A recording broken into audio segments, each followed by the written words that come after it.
আসসালামু আলাইকুম ভিউয়ার্স। আজকে আমরা বিং নিয়ে আলোচনা করব।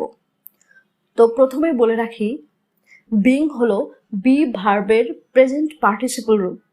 ঠিক আছে? তাহলে বি মানে হওয়া। তাহলে বি এর present form am, is, are, past form was, were, and past participle been. Being present participle and been past participle. ঠিক আছে? তো প্রথমে আমরা অ্যাজ এ মেইন ভার্ব হিসেবে আজকে বিং এর ব্যবহার করব। ঠিক আছে?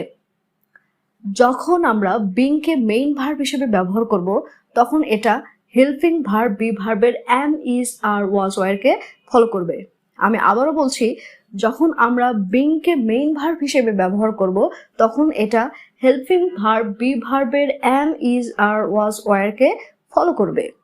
তো সেক্ষেত্রে স্ট্রাকচারটি হবে subject plus am, is, are, was, were plus being plus adjective অথবা নাউন। যেমন এখানে দেখো, you are being selfish. You are being selfish অর্থাৎ তুমি স্বার্থপর হয়ে যাচ্ছ। তাহলে স্ট্রাকচারটি অনুযায়ী এখানে ইউ সাবজেক্ট, যেহেতু এটা প্রেজেন্ট টেন্স, সেহেতু এখানে আর এবং আর এর পরে বিং এবং বিং এর পরে সেলফিশ অ্যাডজেক্টিভ। তো একটা কথা বলে রাখি, সেটা কারো যদি বিহেভিয়ারটা চেঞ্জ মনে হয় বা অ্যাকশনটা চেঞ্জ বলে মনে হয়, এমন অবস্থায় আমরা বিং এর ব্যবহার করব। যেমন সে স্বার্থপর হয়ে যাচ্ছে, তার মানে আগে সে স্বার্থপর ছিল না কিন্তু এখন সে স্বার্থপর হয়ে যাচ্ছে, দ্যাট মিনস তার বিহেভটা চেঞ্জ হয়ে যাচ্ছে। ঠিক আছে? তাহলে কারো যদি বিহেভটা এরকম চেঞ্জ হতে থাকে বা চেঞ্জ হচ্ছে বোঝালে আমরা বিং এর ব্যবহার করব। আবার যদি বলি যে তুমি খুবই কটু হয়ে যাচ্ছ, তোমার আচরণটা খুবই কটু হয়ে যাচ্ছে, তাহলে সে কিন্তু আগে কটু ছিল না বা আগে খারাপ ছিল না, সে কিন্তু আগে খারাপ আচরণ করতো না, কিন্তু ইদানিং এসে সে খারাপ আচরণ করছে, তাহলে তার বিহেভটা কি চেঞ্জ হয়ে যাচ্ছে। তো এই ক্ষেত্রে আমরা বিং এর ব্যবহার করব। তাহলে স্ট্রাকচার অনুযায়ী কে, তুমি এখানে সাবজেক্ট ইউ, তারপরে যেহেতু প্রেজেন্ট টেন্স সেহেতু আর, তারপরে বিং, তারপরে সো, দেন রুড। তাহলে you are being so rude. You are being so rude অর্থাৎ তুমি খুবই কটু হয়ে যাচ্ছ। বিহেভিয়ার চেঞ্জ, দ্যাটস ওয়াই এখানে আমরা বিং এর ব্যবহার করলাম। আর এখানে বিংটা অ্যাজ এ মেইন ভার্ব হিসেবে ব্যবহার করা হয়েছে। আবার যদি বলি সে ধনী হচ্ছিল, পাস্টের কথা বলা হয়েছে, তাহলে he was being rich. He was being rich. ঠিক আছে? যদি বলি গত রাত পার্টিতে সে পাগলামি করতে যাচ্ছিল, ঠিক আছে, তাহলে সেক্ষেত্রে হবে she was being crazy in the party last night. She was being crazy in the party last night. আরেকটা ইম্পর্টেন্ট কথা, সেটা আমরা we cannot use feelings or emotions after being, অর্থাৎ বিং এর পরে আমরা ফিলিংস বা ইমোশন ব্যবহার করতে পারবো না। ধরো আমি বলছি আমি অনেক খুশি হচ্ছি, তৎক্ষণাৎ যদি আমি অনেক বেশি খুশি হয়ে থাকি, আমি কিন্তু বলি না যে আমি অনেক বেশি খুশি হচ্ছি, আমি সরাসরি বলি আমি অনেক খুশি। ঠিক আছে? তাহলে সেই ক্ষেত্রে আমি নর্মালি বলবো আই এম হ্যাপি, আমি কিন্তু বলতে পারবো না আই এম বিং হ্যাপি। ঠিক আছে? তাহলে সেক্ষেত্রে সেন্টেন্সটি রং হয়ে যাবে। তাহলে এখানে বিং এর পরে হ্যাপি আমরা ব্যবহার করতে পারবো না। ঠিক আছে? আবার যদি তৎক্ষণাৎ কেউ যদি বলে যে সে ইমোশনাল হচ্ছে, হি ইজ বিং ইমোশনাল, এই ক্ষেত্রেও সেন্টেন্সটি রং। ঠিক আছে? সেক্ষেত্রে হবে হি ইজ ইমোশনাল। ঠিক আছে? কারণ we can not use feelings or emotions after being. ঠিক আছে? বিং এর পরে আমরা ফিলিংস অথবা ইমোশন ব্যবহার করতে পারবো না। Is it clear? Hope so clear. এবার next as a helping verb হিসেবে আমরা বিং এর ব্যবহার করব। প্রেজেন্ট কন্টিনিউয়াস টেন্স এবং পাস্ট কন্টিনিউয়াস টেন্সের প্যাসিভ ভয়েসের ক্ষেত্রে being as a helping verb হিসেবে ব্যবহার করব। ঠিক আছে? সেই ক্ষেত্রে স্ট্রাকচারটি হবে subject plus am, is, are, was, were plus being plus ভি3 অর্থাৎ ভার্বের পাস্ট পার্টিসিপল প্লাস এক্সটেনশন। ঠিক আছে? আচ্ছা, নর্মালি যদি আমরা বলি আই এম রাইটিং আ বুক, অর্থাৎ আমি একটা বই লিখছি, এটা ধরো আমাদের প্রেজেন্ট কন্টিনিউয়াস টেন্সের অ্যাক্টিভ ভয়েস। তো এটাকে যদি আমরা প্যাসিভ ভয়েসে পরিণত করি তাহলে সেই ক্ষেত্রে a book is being written by me. A book is being written by me অর্থাৎ আমার দ্বারা একটা বই লেখা হচ্ছে। এখানে কিন্তু আমার দ্বারা, তার মানে সাবজেক্টটা এখানে কি অ্যাক্টিভ। ঠিক আছে? তো অনেক সময় কিন্তু সাবজেক্ট অজানা থাকে। ঠিক আছে? সাবজেক্টটা উজ্জ্ব থাকে, তো সেই ক্ষেত্রে আমরা এই স্ট্রাকচারটি ব্যবহার করব। সেই ক্ষেত্রে প্যাসিভ ভয়েসের ক্ষেত্রে এই স্ট্রাকচারটা আমরা ব্যবহার করব, সেক্ষেত্রে being as a helping verb হিসেবে ব্যবহার করব। ঠিক আছে, যেমন দেখো some kids were being beaten, some kids were being beaten অর্থাৎ কিছু শিশুদেরকে মারা হচ্ছিল। তার মানে কারা মারছিল, কে মারছিল আমরা তা জানি না, এখানে সাবজেক্টটা কিন্তু আমাদের অজানা। দ্যাটস ওয়াই এটা আমাদের কিন্তু প্যাসিভ ভয়েস, এবং প্যাসিভ ভয়েসে এখানে কিন্তু আমরা বিং এর ব্যবহার করলাম, এবং এটা কিন্তু এই স্ট্রাকচার অনুযায়ী গঠিত হয়েছে। ঠিক আছে, সাবজেক্ট সাম কিডস, যেহেতু এটা হচ্ছে পাস্ট টেন্সের কথা বলা হয়েছে সেহেতু এখানে আমরা ওয়ার ব্যবহার করেছি, এবং তারপরে হচ্ছে বিং, এবং তারপর হচ্ছে ভার্বের পাস্ট পার্টিসিপল বিট, বিট থেকে বিটেন।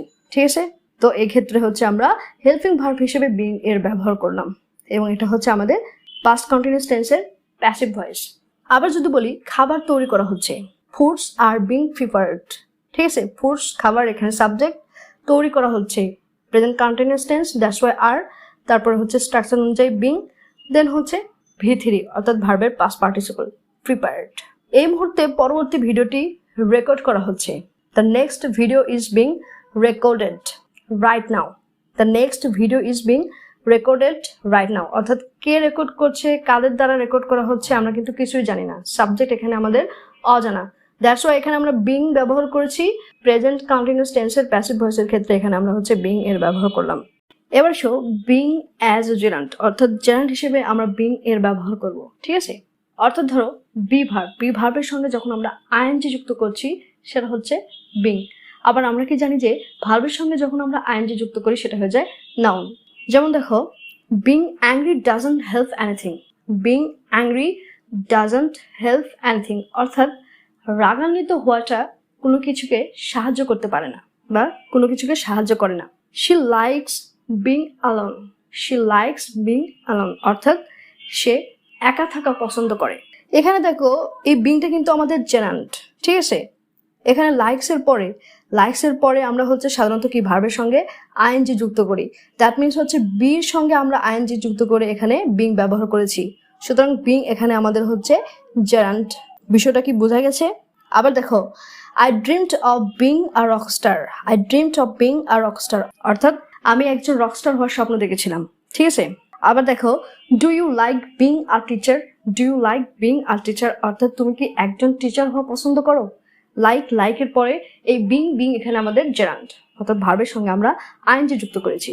ঠিক আছে, তো আশা করছি বিং অ্যাজ এ জেরান্ট হিসেবে বিষয়গুলো তোমাদের ক্লিয়ার হয়েছে।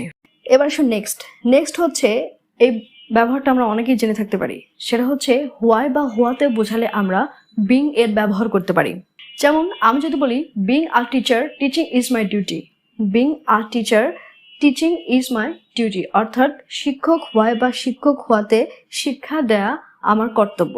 আবার যদি বলি being a doctor giving treatment is my duty, being a doctor giving treatment is my duty অর্থাৎ ডাক্তার হওয়ায় সেবা দেওয়া আমার কাজ বা আমার কর্তব্য।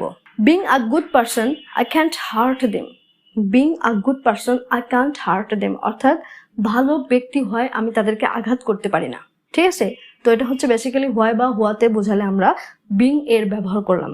এবার শুধু নেক্সট এবং লাস্ট, সেটা হচ্ছে বিংকে আমরা অ্যাজ এ নাউন হিসেবে ব্যবহার করব। যেমন দেখো এখানে আমি একটা সেন্টেন্স লিখেছি, সেটা হচ্ছে উই আর হিউম্যান বিং। আমরা অনেক সময় বলে থাকি না উই আর হিউম্যান বিং, এর অর্থ হচ্ছে আমরা মানুষ বা আমরা মানব জাতি আর কি। তো এখানে যে বিং, এই বিংটা হচ্ছে পার্সন বা পিপল হিসেবে ব্যবহার করা হয়েছে অর্থাৎ আ লাইফ অর এক্সিস্টেন্স হিসেবে ব্যবহার করা হয়েছে অর্থাৎ এখানে সত্তা বা প্রাণী বা জীব হিসেবে বিংটা ব্যবহার করা হয়েছে। এই বিং এখানে হচ্ছে আ লাইফ অর এক্সিস্টেন্স, এখানে বিং কিন্তু নাউন একটা ওয়ার্ড হিসেবে ব্যবহার করা হয়েছে। আবার যদি বলি every being deserves to live, every being deserves to live অর্থাৎ প্রতিটি সত্তা বা প্রতিটি জীব বা প্রতিটি প্রাণী বেঁচে থাকার প্রাপ্য। ঠিক আছে, তো এখানে বিং, এই বিংটা কিন্তু লাইফ বা এক্সিস্টেন্স। ঠিক আছে, এখানে বিং হচ্ছে নাউন। আবার যদি আমরা বলি we are social being as well as individuals, we are social being as well as individuals অর্থাৎ আমরা সামাজিক জীব বা সামাজিক সত্তা, পাশাপাশি আমরা একক এবং স্বতন্ত্র, পাশাপাশি আমরা একক অথবা স্বতন্ত্র। তো সেখানে এখানে বিংটাকে আমরা হচ্ছে নাউন হিসেবে ব্যবহার করলাম। ঠিক আছে, তো এই ব্যবহারটাও সাধারণত অনেকে আমরা জেনে থাকতে পারি। তো বেসিক্যালি এই ছিল আজকের বিং এর ব্যবহার। তো ভিউয়ার্স, কেমন ছিল আজকের বিং এর ব্যবহার? তো অবশ্যই কমেন্ট বক্সে কমেন্ট করে জানাবে, এবং তোমরা যদি কমেন্ট করো, লাইক করো, শেয়ার করো, সাবস্ক্রাইব করো, তাহলে বিং এর উপর আমি 100টি সেন্টেন্সের একটা ক্লাস নেব।